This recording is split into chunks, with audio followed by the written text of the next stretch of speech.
نحمد و نصلی علی رسول الکریم اما بعد اعوذ باللہ من الشیطان الرجیم بسم اللہ الرحمن الرحیم۔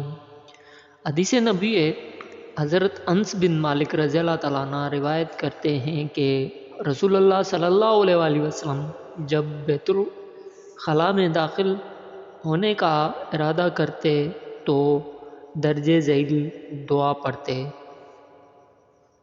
حماد بن زید کے الفاظ ہیں اللہم انی اعوذ بک من الخبث والخبائث،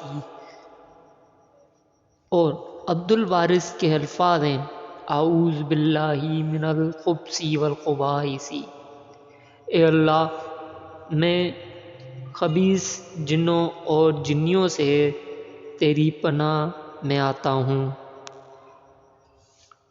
امام ابو داؤد رحمۃ اللہ کہتے ہیں کہ شعبہ عبدالعزیز سے اللہم انی اعوذ بک کے الفاظ منقول ہیں، جبکہ انہوں نے ایک بار اعوذ باللہ کے الفاظ بھی بیان کیے۔ امام ابو داؤد کہتے ہیں کہ وہب سے فلیتعوذ باللہ، اسے اللہ کی پناہ لینی چاہیے کے الفاظ منقول ہیں۔ سنن ابو داؤد حدیث نمبر 4۔